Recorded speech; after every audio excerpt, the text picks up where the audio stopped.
There's a particular kind of cold that only comes when you've run out of people to call. It isn't the rain. It isn't even the wind coming off the water. It's the silence afterward when your phone has nothing left to give you and the last name in your contacts has stopped meaning anything.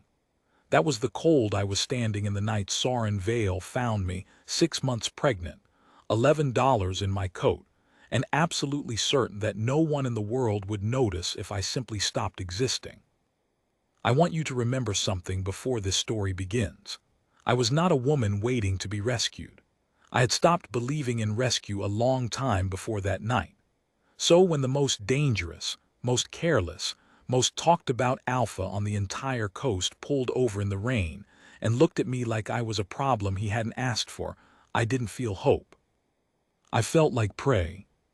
Stay with me, because everything you think you know about a man like that and everything I thought I knew was about to come apart, and the truth underneath it nearly broke us both. The contraction hit me at the corner of Mercer and the Harbor Road, and for one terrible second I thought it was happening, that the baby was coming 3 months early on a sidewalk slick with November rain, and that I was going to lose the only thing I had left right there between a shuttered laundromat and a streetlight that flickered like it couldn't decide whether I was worth illuminating. I grabbed the lamppost. I held on. I pressed my thumb against the little brass button sewn to the inside of my coat pocket, my grandmother's button, worn smooth from 40 years of her doing the exact same thing, and now from me. And I breathed the way the clinic pamphlet had told me to breathe. The pamphlet I'd read once in a bathroom that wasn't mine before throwing it away, because keeping it felt like admitting this was real.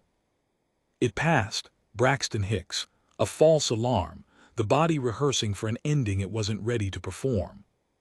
I let go of the lamppost and laughed, this awful wet sound, because the alternative was sitting down on the curb and never getting up. You should understand how I got there, standing in the rain in Calder Bay at 1 in the morning with everything I owned in a canvas bag that had started the day damp and was now simply part of the rain. It's a short story, the kind people tell quickly so they don't have to feel it twice. I was an omega. In the world I came from, that word meant something. It meant you were soft where others were hard, that you were meant to be protected, kept, gentled. The Thornfield Pack had a word for an omega who got pregnant by a male who then disappeared. They didn't say it out loud. They didn't have to. I felt it in the way conversation stopped when I walked into the kitchen, in the way Marguerite Thornfield, the matriarch, the woman who had raised me after my mother passed, the closest thing to a grandmother I had left in the world besides a brass button, began leaving the room before I entered it. Julian had been beautiful and certain, and he had promised me 100 things in a voice like warm water. And when the test came back positive, he had looked at me with an expression I will never forget, because it was not anger and it was not fear. It was inconvenience. He looked at me the way you look at a chore. He was gone within the week, took the car, took the better half of the money, left me a note that I tore up before I read all of it because the first line was Nora, you have to understand, and I understood enough. Marguerite gave me until the end of the month. She framed it as mercy. You can't stay here carrying that shame, she said, and I remember thinking that the shame was hers, that she had built it and named it and hung it around my neck. But I didn't say any of that because there's a particular exhaustion that comes from arguing with someone who has already decided you're a burden. You stop. You pack a canvas bag. You take the bus as far as $11 and a transfer ticket will carry you. And you end up in a harbor town you chose because it was the last stop and you had nowhere better to be. That's how I came to be holding a lamppost in Calder Bay, talking myself out of lying down. I started walking again because walking was the only thing that still answered to me. My shoes had given up somewhere around the bus station, not broken, just defeated, the soles thin enough that I could feel every seam in the pavement. I kept to the awnings where there were awnings. I told the baby, the way I'd started doing in the last few weeks, a habit I was faintly embarrassed by, that we'd find somewhere dry. Just a little farther, I said, under my breath, to a person who did not yet exist in any way that the world recognized. I'm working on it. The rain had other plans. It came harder, the kind that bounces, and the awnings ran out, and I found myself on a stretch of waterfront where the buildings turned their backs to the street, warehouses, a closed cannery, and then, incongruous and gold-lit, a building that throbbed with bass even through the storm. Cars out front, the expensive kind, the kind that don't get rained on without someone to wipe them down afterward. A red rope. Two men at a door, both of them built like the door. I knew what it was, the way you know the smell of money and the smell of trouble are sometimes the same smell. A club, an alpha's club, and not just any alpha. Everyone on the coast knew about the Vale Pack, the way everyone knows about a fire that's still burning somewhere over the next ridge. They were old and they were rich and they were, by every account I'd ever heard, ungoverned. And at the center of them was Soren Vale, who had inherited an empire at 24 when his father died, and who had spent the years since proving loudly, publicly, photographed, that he intended to do nothing useful with it.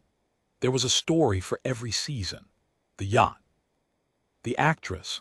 The senator's daughter. The fight outside a casino. A man who treated the world like it had been built for his amusement and was faintly disappointed to find it so. I crossed the street to avoid him. That's the part I want you to understand. I did not stagger toward salvation. I saw the lights and the men at the door, and I crossed to the other side, into the dark by the cannery, because everything I knew about men like Soren Vale told me that the warmth in that building was not for someone like me, and that proximity to it would cost more than I had left to pay. And that's where my body finally stopped negotiating. It wasn't dramatic. That's the thing nobody tells you about reaching the end. It's quiet.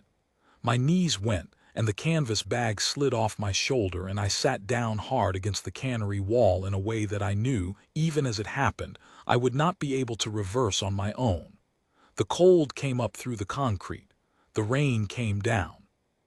The baby moved, a slow roll, a stretch, a reminder, and I put both hands on the swell of my belly, and I thought, with a clarity that frightened me more than panic would have, I cannot do the next part, not the next mile, not the next hour, the next part, whatever it was. I closed my eyes. I don't know how long I was there.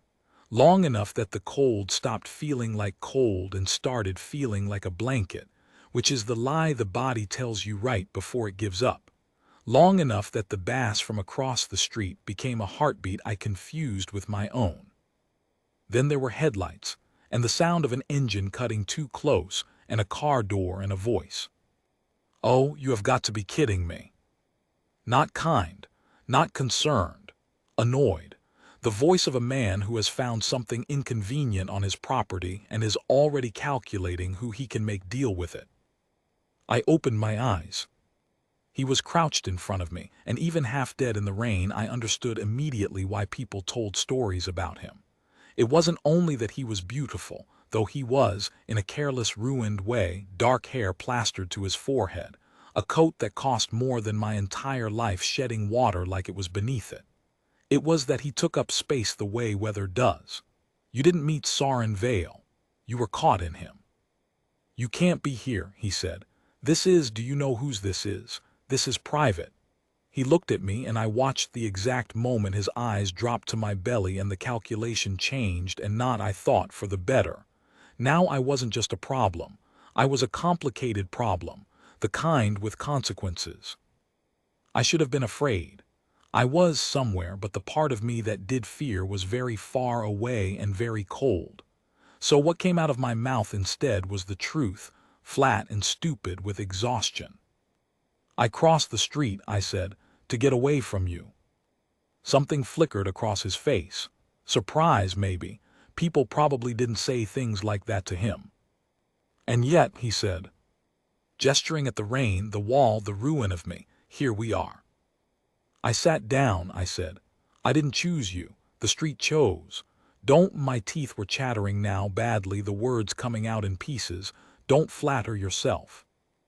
And then, this is the part I've turned over in my mind more times than I can count, he laughed.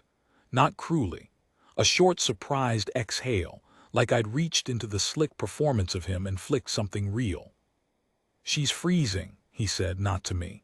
There were others now, I realized, shapes at the edge of the headlights, his people, drawn out of the gold-lit building by the scent of a situation. "Marco, the car." "Soren," a woman's voice, low, warning. "You don't know what she is. You smell that." A pause. "She's carrying, and she's not packed. She could be Thornfield. She could be a plant. You bring a strange, pregnant Omega into the house, and every alpha on this coast is going to have an opinion about it. I want you to hear that, because it's the moment I understood I had walked, fallen, into something with rules I didn't know, where my body was a piece on a board I couldn't see. A plant. As if I were a strategy. As if anyone had sent me. The absurdity of it would have made me laugh if laughing didn't hurt. Soren didn't look away from me. "What's your name?" "Why?" I said. "Because I'm about to make a decision I'll regret either way," he said. "And I'd like to regret it about a person and not a problem." It was such a strange thing to say that it pulled the truth out of me before I could stop it. "Nora," I said. "Nora Bell." "Nora Bell." He said it like he was testing the weight of it. Then he straightened, and to the woman behind him, in a voice that had dropped all its laziness and become something that the people around him obeyed before he finished the sentence, he said, "She comes inside. The blue room. Get Esther." "Soren." "I'm not going to stand here and watch a woman freeze to death against my wall, Vivienne, because it's politically complicated." The edge in his voice could have drawn blood. "If you want to file a complaint, file it. I'll be inside, where it's warm, like a person." And then he was crouched in front of me again, and the careless thing was back in his face, the easy mask, but his eyes underneath it were doing something else entirely, something I was too cold to read. "All right, Nora Bell," he said. "I'm going to pick you up now. You're going to hate it. You strike me as someone who hates being picked up. You can yell at me about it when you're warm." "I can walk," I said. "You can't," he said gently, and the gentleness was worse than anything, because I felt my eyes sting at it. The first warmth I'd been offered in a month arriving in the form of a man telling me I'd failed at standing. "Put your arms around my neck or don't. Either way." I didn't put my arms around his neck. I want that on the record. I let him lift me like a sack of something, stiff and furious and ashamed, and I stared at his collar so I wouldn't have to look at his face, and somewhere in the lifting the brass button came loose in my fist, and I clutched it so hard it left a mark, a little crescent of my grandmother pressed into my palm. He smelled like rain and cedar and something underneath, something warm, and my body, traitor, animal, exhausted, turned toward it without my permission. I felt him notice. I felt him go very still for half a step. "Huh," he said almost to himself, and then nothing else. The inside of the building was not what I expected. I'd braced for the club, the bass, the bodies, the gold light, but he carried me past all of that, through a door marked private, up a stairwell, into a part of the building that was quiet and high-ceilinged and smelled of old wood and wood smoke. A home, somehow, stacked on top of a spectacle. He set me down on a couch the color of deep water, and immediately a woman was there, older, gray-haired, with the kind of competent hands that had clearly dealt with worse than me. "Out," she told Soren, snapping a blanket open over me. "All of you. She doesn't need an audience. She needs dry clothes and something hot and about 4 people fewer in the room." "Esther." "Out, Soren." He went.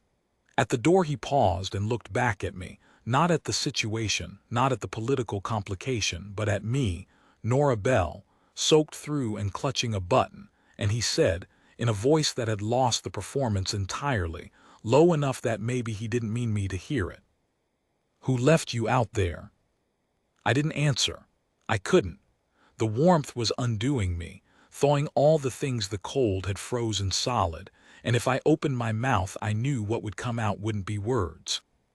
He waited a moment. Then he nodded like I'd told him something, and he left, and the old woman named Esther sat down beside me and took my frozen hands in her warm ones and said, There now. And I, who had not cried when Julian left, who had not cried when Marguerite gave me the end of the month, who had not cried on the bus or in the rain or against the wall, I came apart. I cried for a long time.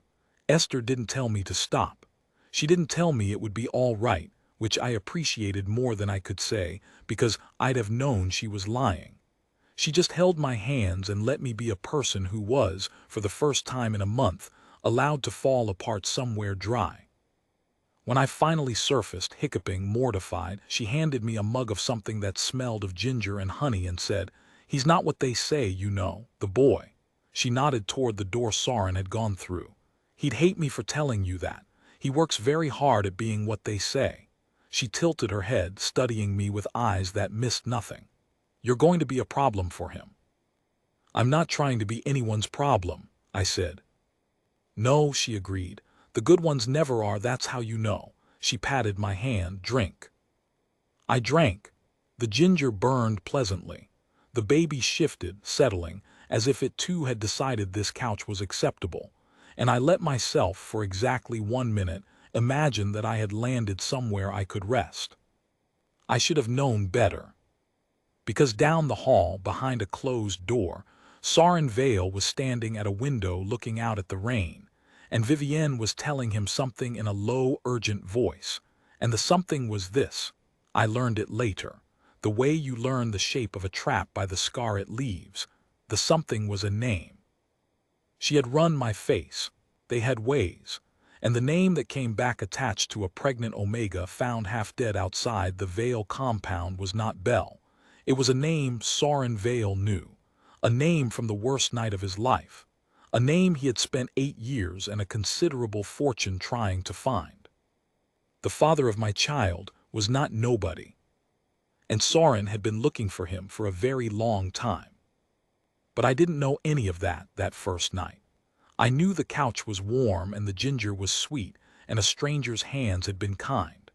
I knew that across the room there was a window full of rain and that somewhere on the other side of it was the wall I would have died against. I knew my grandmother's button was safe in my fist. I fell asleep before Esther took the empty mug from my hands. The last thing I remember is the door opening, quietly, and a tread of footsteps that stopped a few feet away. Someone stood over me for a moment. I was too far gone to open my eyes. Then a coat, heavy, warm, smelling of cedar and rain, settled over me on top of the blanket. A careful weight. A hand that hovered near my shoulder and didn't quite land. "What did you walk into, Nora Bell?" a voice said softly, and it wasn't annoyed anymore and it wasn't a performance. It was almost afraid. "What did you walk into? And what the hell am I supposed to do with you now?" I slept, and for the first time in longer than I could remember, I slept without one hand braced against the dark. I didn't yet know that the man who'd carried me in from the rain was carrying something of his own, something with my name on it, a debt and a grief and a question 8 years old. I didn't know that by morning. Half the coast would know a Vale had taken in a Thornfield stray. I didn't know the storm outside was nothing compared to the one I just walked into. I woke because the light was wrong. For a month I'd been waking in places that weren't mine, a bus seat, a station bench, the floor of a women's shelter that smelled of bleach and other people's grief. And my body had learned to come up out of sleep already braced, already cataloging exits. So when I opened my eyes that morning to a room full of soft sea light and the smell of wood smoke, my first thought was not "I'm safe." My first thought was something is wrong. Get up, go. I was in a bed, a real one, deep and white. In a room with tall windows that looked out over the harbor where the water had gone the flat pewter color it turns the morning after a storm. There was a coat draped over the chair beside me. His coat, the heavy cedar-smelling one, folded with a care that didn't match the careless man who'd thrown it over me the night before. Someone had taken off my ruined shoes and set them by the radiator to dry. Someone had left a glass of water on the nightstand, and beside it, a plate with toast cut into triangles, the crusts removed, the way you do for a child or for someone you're not sure can manage more than that. The kindness of the crusts undid me a little. I sat on the edge of the bed and looked at that plate for a long time. Then I did what I always did. I started planning how to leave. I'd learned by then the arithmetic of charity, that there's always a price, that the warmer the welcome, the steeper the bill, and that the only way to keep your dignity intact is to be gone before anyone has a chance to remind you what you cost.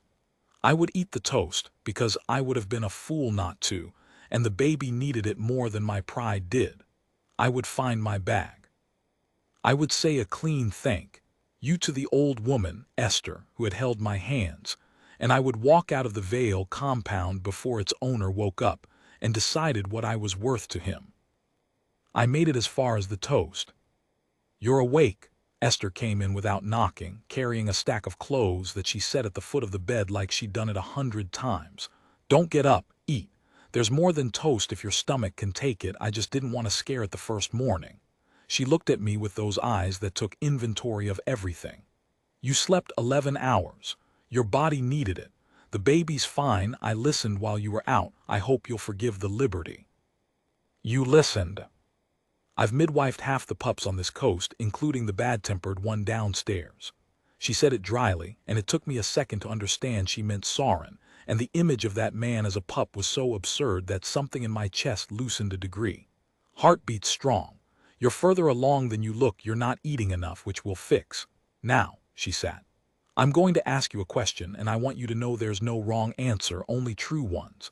When are you planning to run?" I stopped chewing. "You've got the look," she said. "I know it. I had it once. You're sitting in a warm bed working out the fastest way back to the cold because the cold is at least yours and nobody in the cold can take anything from you that you haven't already lost." She folded her hands. "Am I close?" I didn't answer. I didn't have to. She nodded like I had. "Eat your toast," she said more gently. "And then I'd like you to do something hard. I'd like you to stay one more night, not forever, one night, and see if anybody asks you for anything. That's all. One night, and if the price shows up, you go and I'll drive you to the bus myself and put money in your hand, but give it the night." It was, I would realize later, exactly the right thing to say to a woman like me, not trust us, which I couldn't, but test us, which I could. She'd handed me a way to stay that didn't require me to be a fool. I hated how badly I wanted to take it. "One night," I said. "One night," she agreed and stood, and at the door she paused the way Soren had paused the night before and said, "There's going to be some noise today, about you being here. Don't let it frighten you. It's not about you, most of it never is. It's about old men with old grudges who haven't got anything better to do than have opinions." She smiled, but it didn't quite reach. "Stay off the main stairs. If you hear shouting, it's just family." I should have asked her what the noise was about. I think she wanted me to.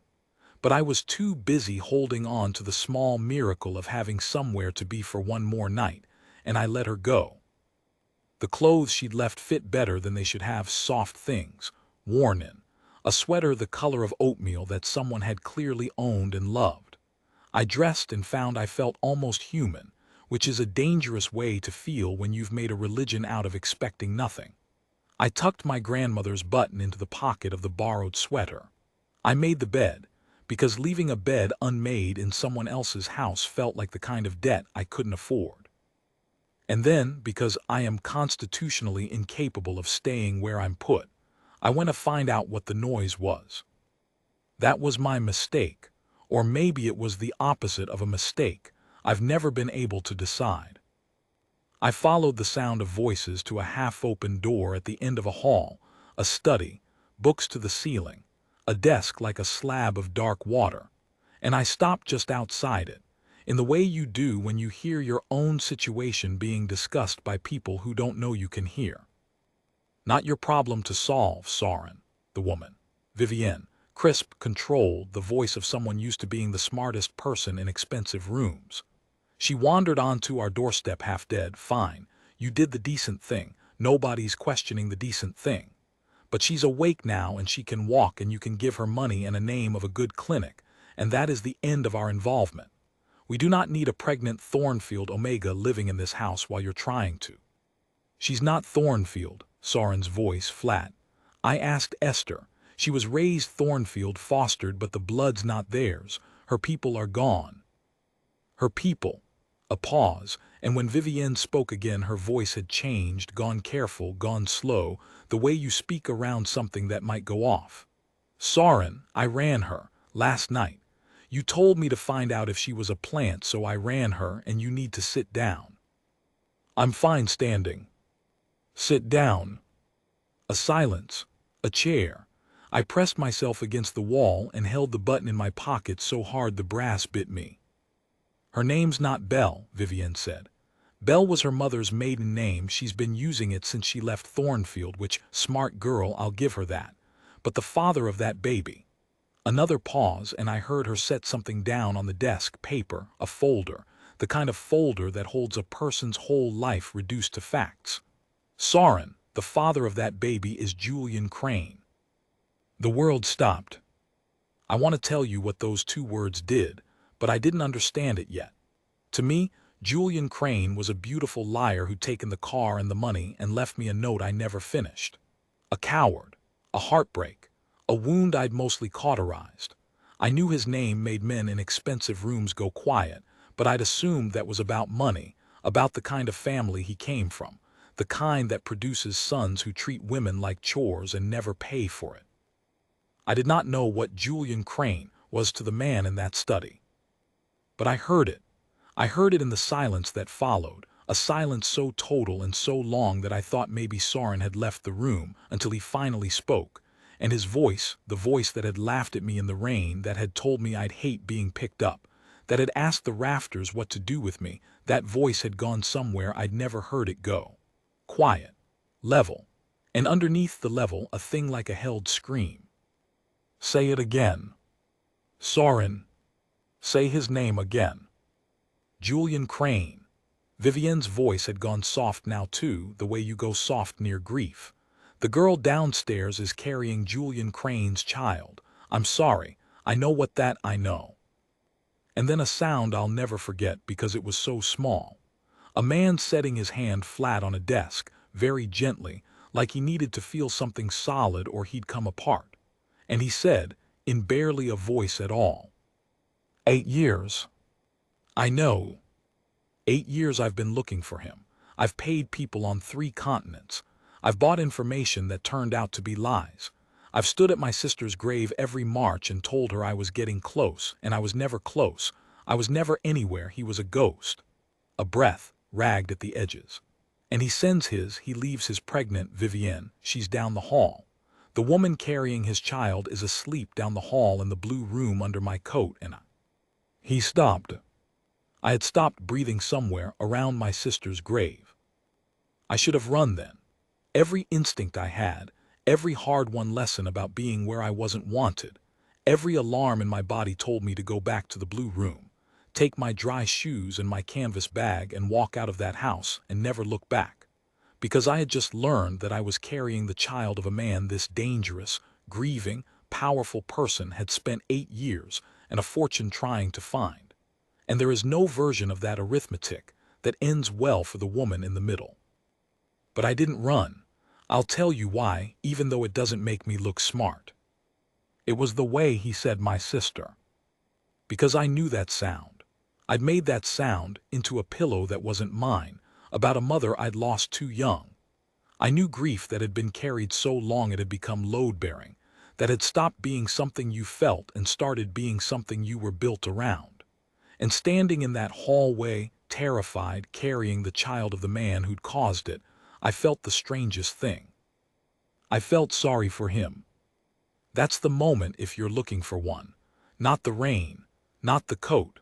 The moment I stopped being only afraid of Soren Vale and started, against every reasonable bone in my body, to understand him. The door opened.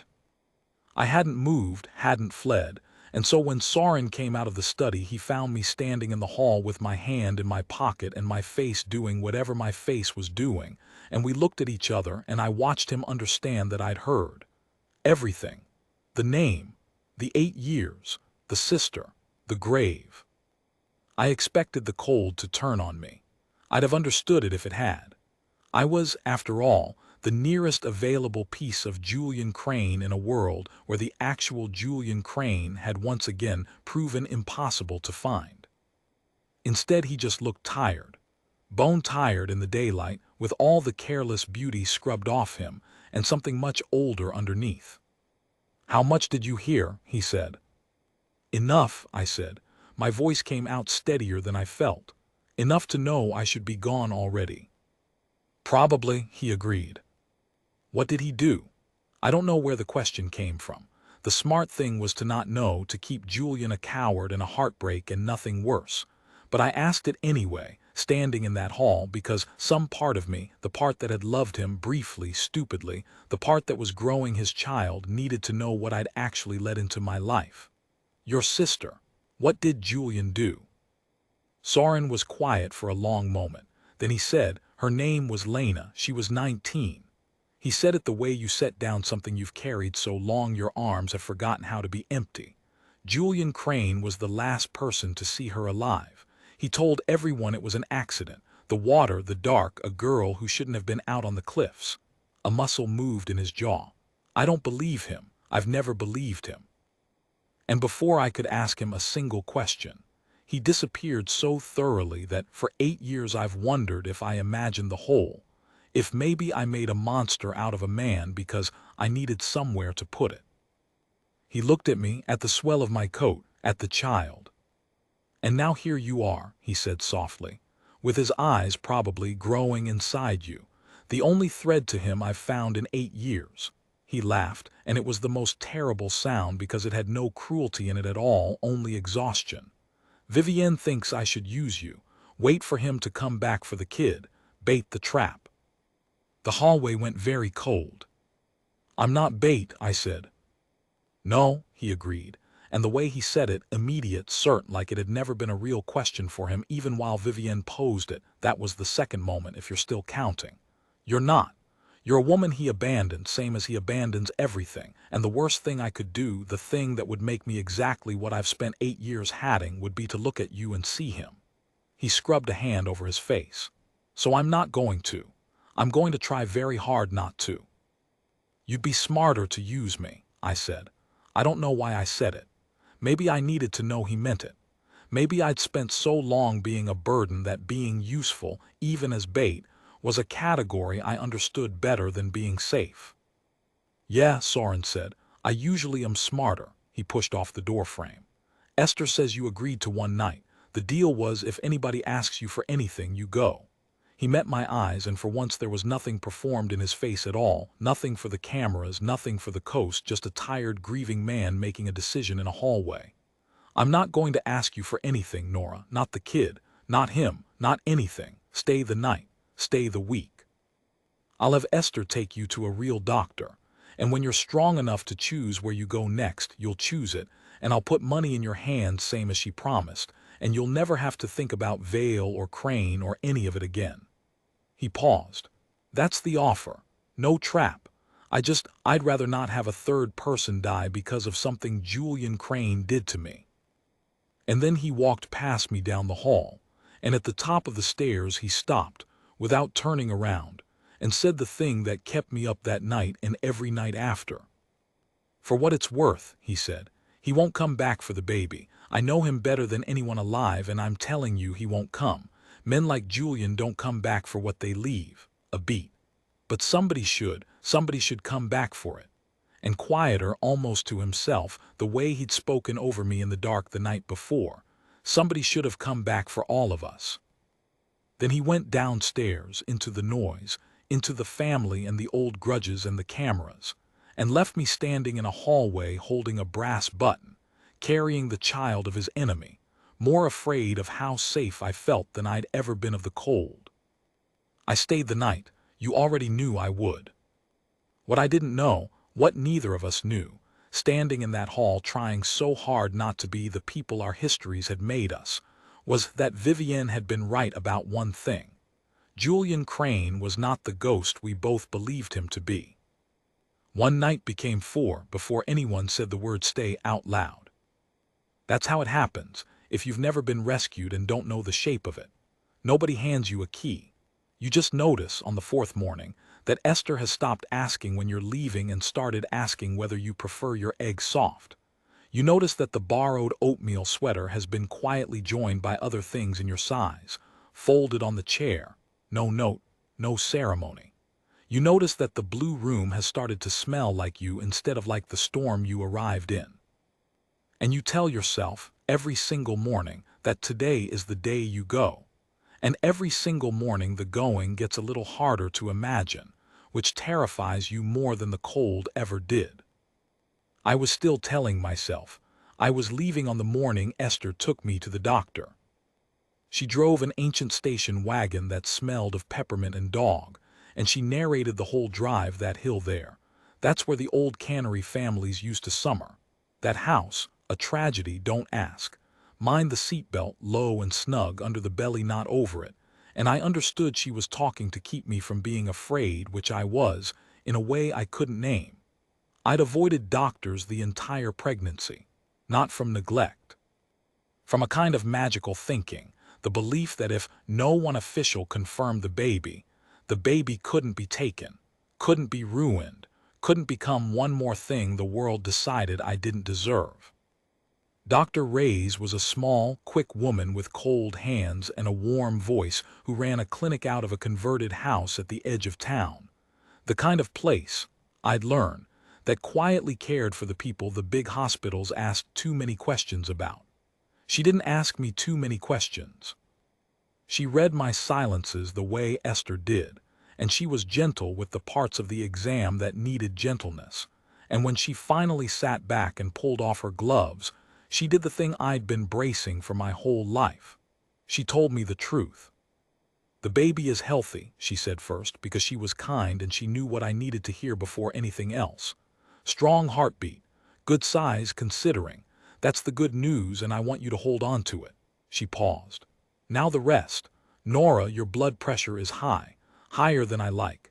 And you're anemic badly and you're carrying signs of someone who's been under sustained stress and not eating enough for a long time. None of that is your fault. I want to be clear about that. This is what a body does when it's been surviving instead of living. But it means you've crossed into a pregnancy I'd call high risk. And high risk means you can't keep doing what you've been doing. What have I been doing? I said, though I knew. Running, she said simply. Cold, hunger, sleeping rough, stress that doesn't let up. She held my eyes. If you go back to that, I'm not going to lie to you and say it'll probably be fine. It might not be fine, for you or for the baby. What you need is the opposite of everything that's kept you alive this far. You need to be warm and fed and still for the next 3 months with someone keeping an eye on your pressure. That's not a suggestion. That's the prescription. And there it was, the cruelest arithmetic of my entire life. For a month I had survived by the single iron rule that I owed nobody anything and would take nothing I couldn't repay, because taking is how they get their hooks in you. And the road, the cold, the leaving, that was mine, that was free, that cost only me. And now a doctor with cold hands was telling me that the leaving would kill us, that the only way to keep my child was to do the one thing I'd sworn I would never do again. Stay. Except, be saved. I didn't cry in the clinic. I'd used up my crying on Esther the first night, and I'd be damned if I'd spend more in front of a stranger. But on the drive back I was very quiet, and Esther let me be, and somewhere near the cannery I said to the window, I don't know how to need people. It's not I'm not being proud. I genuinely don't know how. The mechanism's broken. I know, Esther said.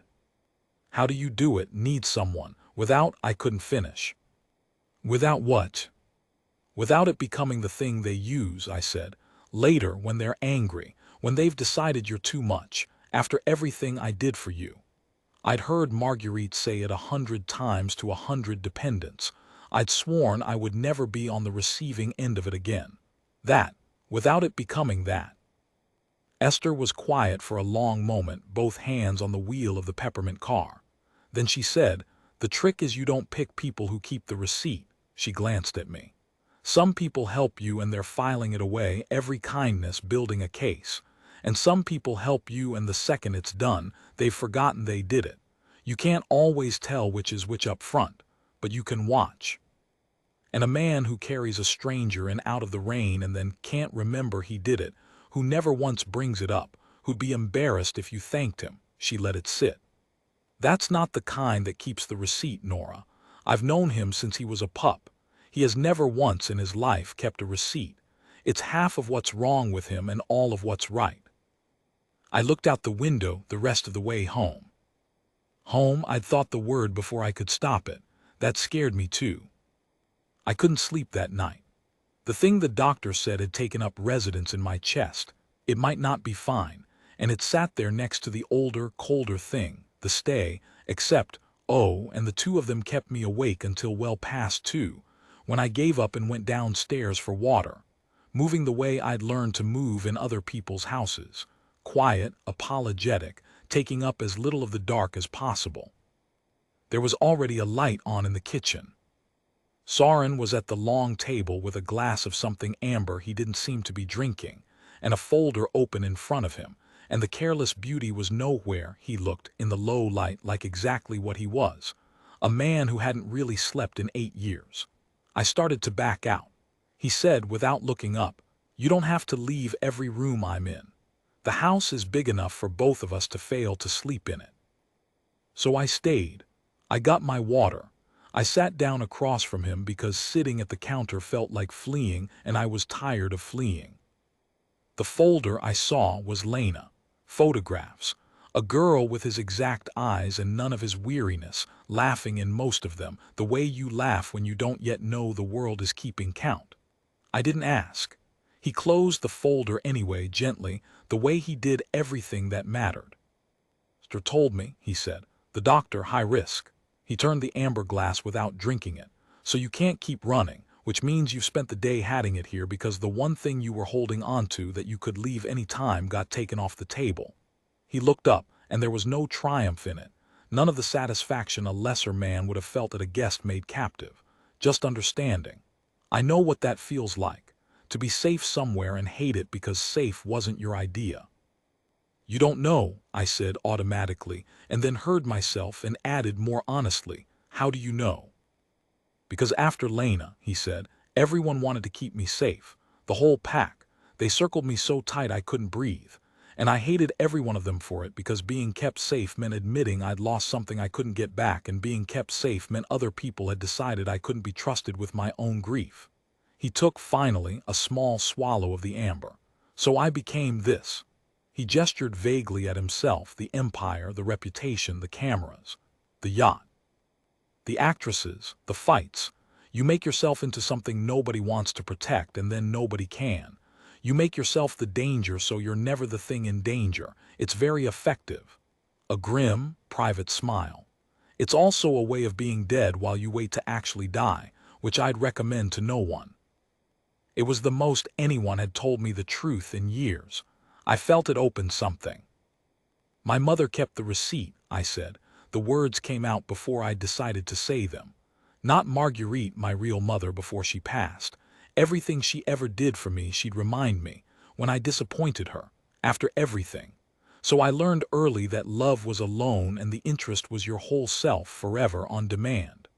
I turned my own glass the way he turned his. And then she died owing me an apology she never gave, and I spent 15 years deciding I'd rather have nothing than have it on those terms. The road.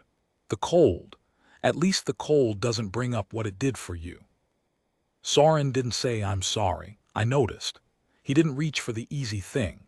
He just looked at me across the table, 2 insomniacs at 2 in the morning, and said, "For what it's worth, I'm not going to bring up the rain." "I know," I said.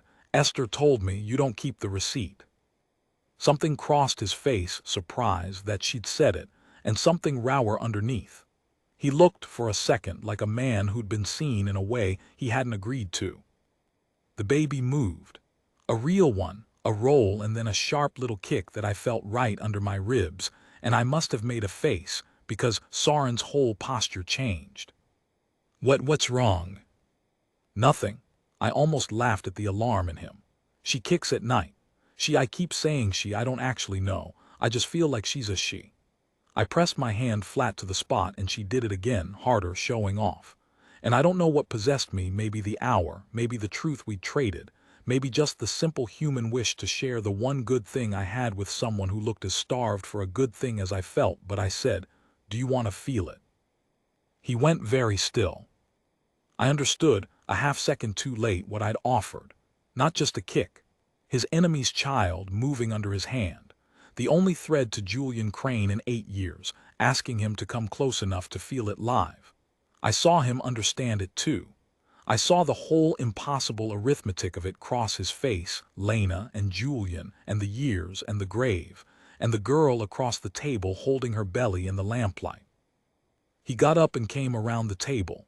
He crouched beside my chair, the way he had in the rain, and he hesitated, his hand hovering the way it had hovered over my shoulder that first night, not quite landing.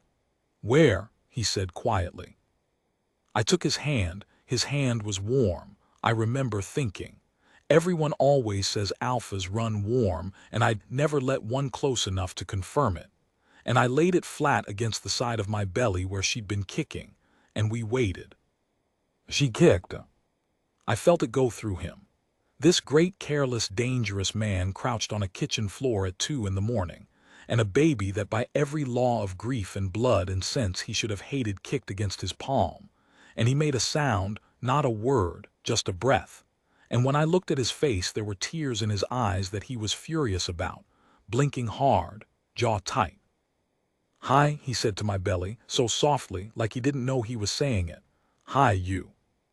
And then he took his hand back, fast, like the moment had burned him, and stood, and turned away to the window, and his shoulders were doing the thing shoulders do when a person is holding very still so they don't shake apart. "You should sleep," he said to the glass, to the dark, to anything but me.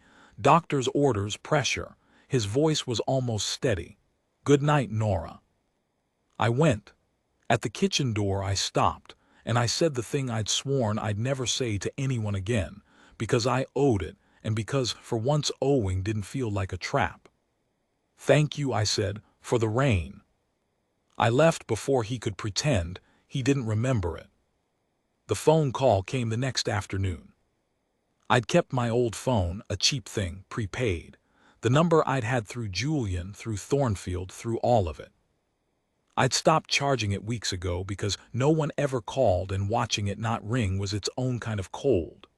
But Esther had plugged it in to charge alongside her own, being thorough, being kind.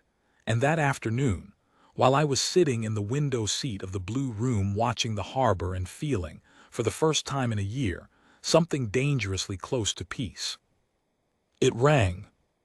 I almost didn't answer. The number was blocked, but something, instinct, the old braced animal in me, made me pick it up, and I said, "Hello." And there was a pause, the particular pause of a person savoring the moment before they speak, and then a voice came down the line that I had spent 6 months convincing myself I'd forgotten. Warm, smooth, like water you didn't know was scalding until you were already in it. "Nora," Julian Crane said, "sweetheart, you've been so hard to find." A soft, fond laugh, as if we were old friends, as if he hadn't taken the car and the money and left me a note I never finished. Though I have to say, of all the places you could have washed up, the Vale house, Soren's house. The fondness sharpened into something else, something that made the hair rise on my arms. "Do you have any idea, my love, what you've walked into? Do you have the faintest idea what that man wants from you?" I couldn't speak. "He hasn't told you, has he?" Julian said, gentle, delighted, terrible. "No, of course he hasn't. Let me guess. He's been so kind, the doctor, the warm room. He's let you start to feel safe." A pause, and when his voice came back it had dropped all the warmth, and underneath was the man I should have run from a year before I ever did. "Listen to me very carefully, Nora, because I'm only going to be able to say this once before he sweeps the line. That baby is the only reason you're still useful to anyone. To him. To me. And there are things about that night on the cliffs, about Lena, about what really happened to Soren's sister, that you need to hear from me before he decides what to do with you." "You're lying," I whispered. "Am I?" he said. "Ask him whose idea it was for Lena to be out there. Ask him who she was running from. A beat. Ask him why he's really been looking for me for 8 years, Nora. It isn't grief.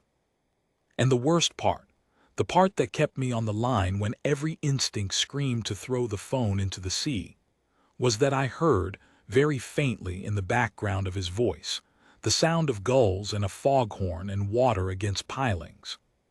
I want to tell you that I threw the phone into the sea. That's the version where I'm brave, where the woman who'd survived the cold simply refused the poison and walked straight to the man who'd carried her in from the rain. But that's not what happened, and I promised you the true version, so here it is. I sat in that window seat with Julian's voice still warm in my ear and the gulls crying outside both his world and mine, and for one long, shameful minute, I believed him. Not all of it, but enough. Ask him why he's really been looking for me. It isn't grief. And the old broken mechanism in me, the one my mother built and Marguerite reinforced, lit up like it had been waiting 8 months for exactly this. See, you fool, you let yourself feel safe, and safe was always the trap. There's always a price.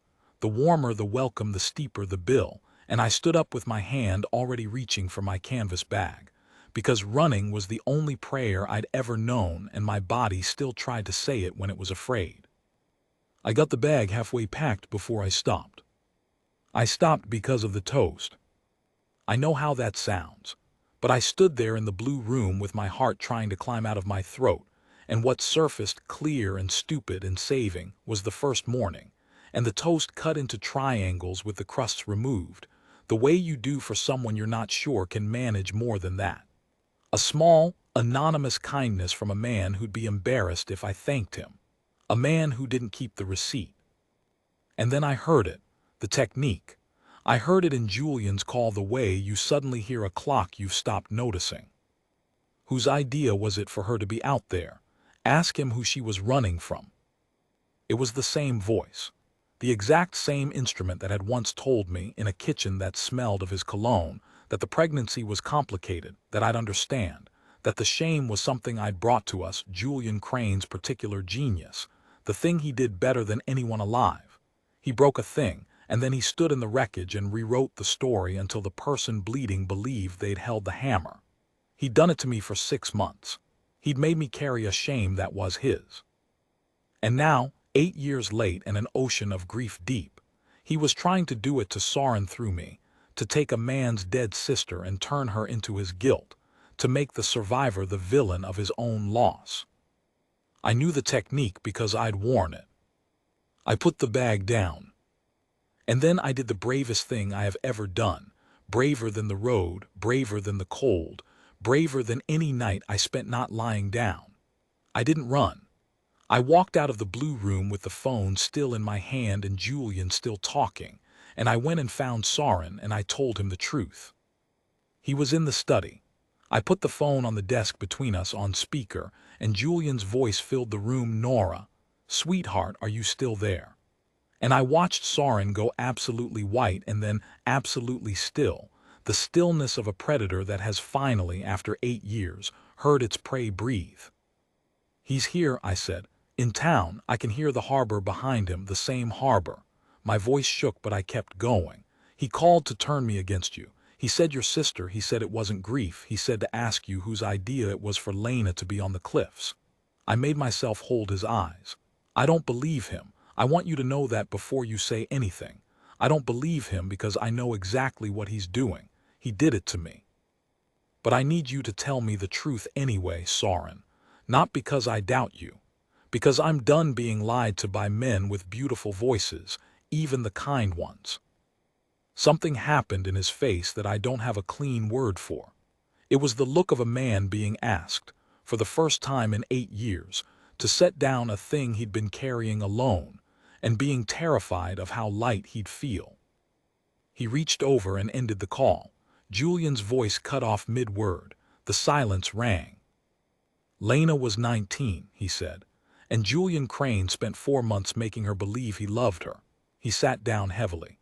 She was a romantic, soft, the way the best of us are soft, and he found that and he used it the way he uses everything. He isolated her from the pack, told her we didn't understand her, that he was the only one who really saw her.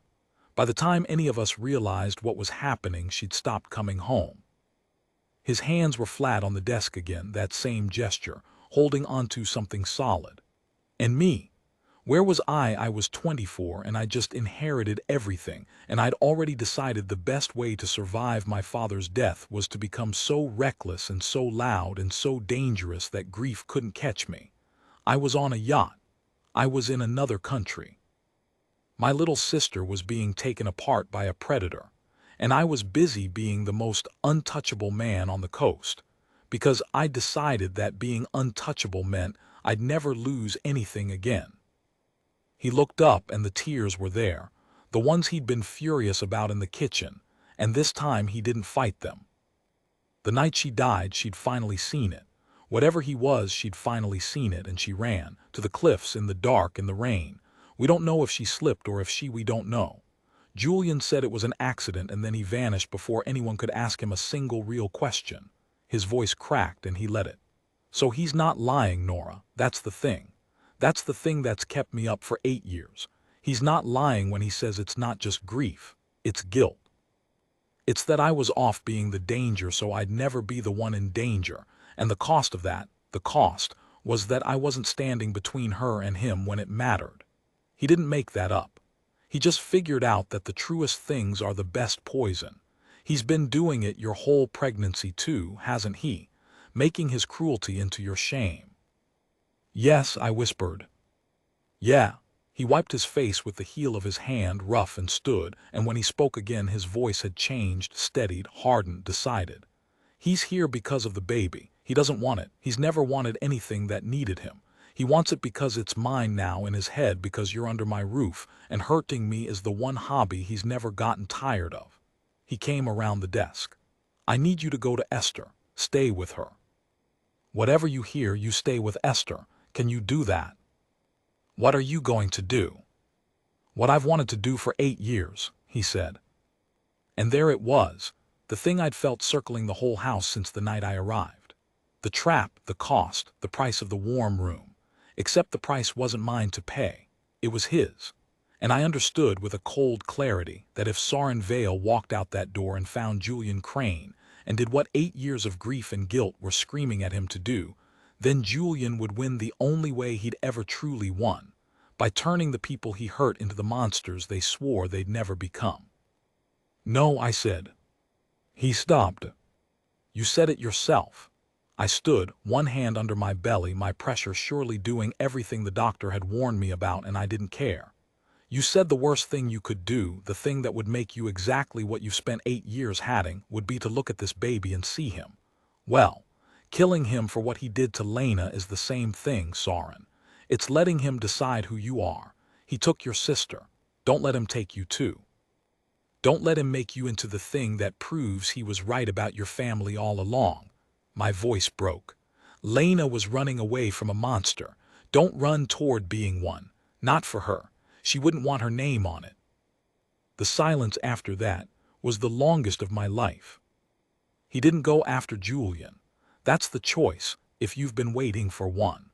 The grieving, dangerous, careless man who'd spent 8 years and a fortune hunting one person stood in a study with the harbor going dark outside and chose instead to stay, to call Vivienne, to do the slow, unsatisfying, living thing, to gather what they had, the call, the records, the 8 years of evidence Julian thought no one would ever assemble, and hand it to people whose job it was, while Soren did the harder work of standing between Julian and the door of the blue room instead of charging through it.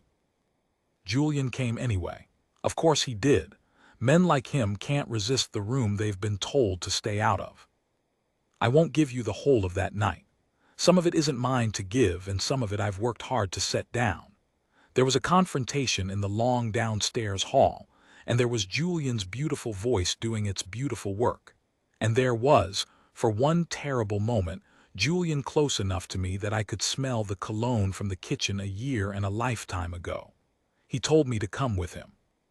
He told me he could give me back the world I'd lost, the comfort, the certainty, the safety, and that all I had to do was choose the father of my child over a man who only wanted me as a wound to press. And I looked at Julian Crane, who had never once in his life carried anyone in from the rain, who kept a receipt for every kindness because every kindness was a transaction, and I thought of toast with the crusts cut off. No, I said again, it was becoming my favorite word. You don't get to save me, you don't even know what the word means. The stress did what the doctor said it would.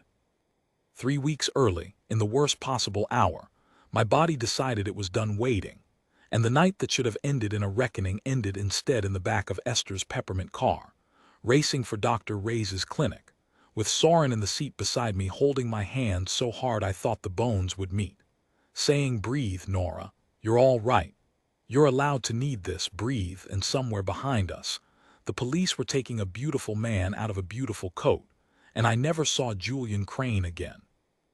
She was born just before dawn, a girl like I'd known, small and furious and early and alive, with a cry that filled the whole clinic like she'd been saving it up.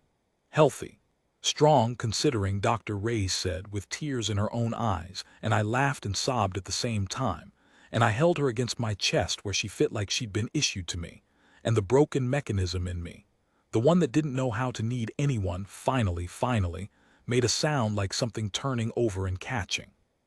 Soren stood in the doorway. He hadn't come in. He was doing the thing he did, hovering at the edge of a room that held something he wasn't sure he was allowed to want. "You can come in," I said. "She's not," he started. "I'm not." "Soren, I was too tired to lie and too full to be afraid. Come meet her."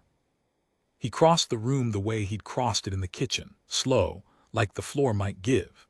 He crouched beside the bed. And my daughter, 3 weeks early and an hour old and the only living thread to the man who'd unmade his sister, wrapped her entire hand around one of Soren Vale's fingers and held on, the way the drowning hold on, the way I'd held a brass button against the dark, the way you hold the thing that tells you you're still here. I watched him decide something. I watched 8 years set itself down. "Hi," he said to her so softly, the same word from the kitchen. "Hi, you." And then to me, not looking up, his voice gone rough, "What's her name?" I hadn't known until that second. But I looked at the window, where the light was finally coming up gray and clean over the same harbor that had nearly killed me, and I thought about the girl in the folder with his exact eyes, the one who'd been soft the way the best of us are soft, the one whose name he'd carried like a wound for 8 years and had just tonight refused to turn into a weapon. I told him. I watched it land. I watched him press the heel of his hand to his eyes and fail completely to keep the receipt. He stayed. I want you to know that before I stop. He stayed, and not because I was bait, and not because I was a threat to anyone, and not because anyone made him, but because somewhere between the rain and the toast and the kitchen at 2 in the morning, 2 people who'd built whole lives out of never needing anyone had each looked at the other and thought, against all sense, maybe just this one. It isn't a fairy tale. I'd be lying if I called it that. There are old men on the coast with old grudges, and there are questions a pack asks about an alpha who takes in a Crane child and gives her a Vale's dead sister's name, and there's the simple daily terror of having something to lose again. The road was simpler. The cold asked less. But I don't run anymore. I keep the brass button in her room now, on the shelf above the crib, my grandmother's and my mother's and mine, all that pressing down of 40 years of frightened thumbs. Someday I'll give it to her, and I'll tell her what it's for. I'll tell her it's for holding when the dark comes. And I'll tell her she won't have to hold it alone. The harbor's quiet this morning. The gulls are out. Somewhere a foghorn, the same one, sounding over the same gray water that nearly took me and gave me everything instead. Soren's asleep in the chair by the crib, the one he won't admit he sleeps in, his coat over both of them.